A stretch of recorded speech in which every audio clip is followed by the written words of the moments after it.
இல்ல, அமைச்சர் செந்தில் பாலாஜி ராஜினாமா செய்ய வேண்டிய கட்டாயத்துல இருக்கிறார் அப்படிங்கிறத நம்ம பார்க்கிறோம். அதுல ஒண்ணும் மாற்றம் இல்லை. என்னன்னா, உச்சநீதிமன்றம் வந்து ம், ஜாமீனா அமைச்சர் பதவியா அப்படின்னு கேட்குறாங்க. அப்படி கேட்குறப்போ அவர் வந்து அமைச்சர் பதவிங்கிறது இது வந்து முழுக்க முழுக்க முதல்வருடைய விருப்பத்திற்கான விஷயம்.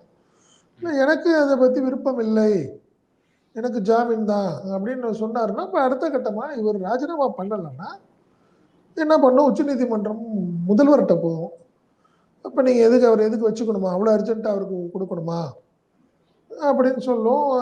அவங்களா விளக்குறதுக்கு முன்னாடி ஒரு நாகரிகத்தை கருதியும் கவர்மெண்ட், அதாவது அரசுக்கு ஒரு தர்ம சங்கடத்தை ஏற்படுத்த ஒரு சூழ்நிலை ஏற்படுத்தக்கூடாதுங்கிறதுனால ஜாமீன் செய்ய இது சாரி ராஜினாமா செய்ய போறார் அப்படிங்கிறது தான் நம்மளுக்கு கிடைச்சிருக்க தகவலும். ஓகே. ஆனா பட் இந்த வழக்கு வந்து கிட்டத்தட்ட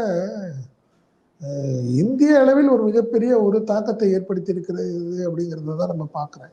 அதை பார்க்குறேன். காரணம் என்னன்னா, ரைட்டு, இது வந்து சாட்சிகளை கலைத்து விடுவார். அதிகார பதவியில் இருக்கிறவங்க வந்து இப்படிப்பட்ட ஒரு முக்கியமான வழக்கில் இருக்கிறப்போ அது வந்து அவர் ராஜினாமா பண்ணிட்டு சாதாரண மனிதராகவோ எம்எல்ஏவோ எம்பியா இருந்தால் போதும், அமைச்சராக இருந்தாருன்னா அவருக்கு அதிகாரம் அதிகம், அதனால சாட்சிகள்லாம் பயப்படுவாங்கன்னு சொல்றாங்க. ரைட்டு.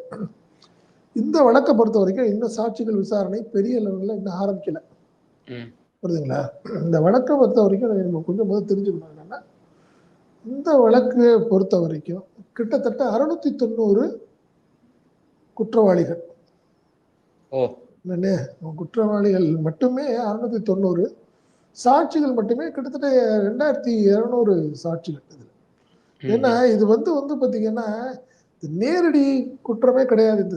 இந்த வழக்கு பொறுத்த வரைக்கும் பாத்தீங்கன்னா எல்லாமே ஒரு பணத்தை வந்து என் பேரை சொல்லி ஒருத்தர் ஏமாத்துறாரு, அவர் மிஸ்யூஸ் பண்றாரு, அவர் ஏமாத்திருப்பார், எனக்கு தெரியாம கூட இருக்கலாம்.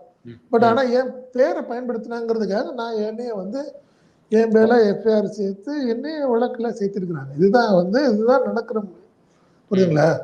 ஸோ அந்த வகையில பாத்தீங்கன்னா எனக்கு தெரிஞ்சவர் ஒருத்தர் சொல்லுவாரு, அவருக்கு தெரிஞ்சவர் ஒருத்தர் செய்வாரு. இப்படிதான் போய் கிட்டத்தட்ட எவ்வளவு பேர் இருப்பாங்க இதுக்கு வருது குற்றவாளிகளா மட்டும் 690 பேர் இருக்காங்க இதுல.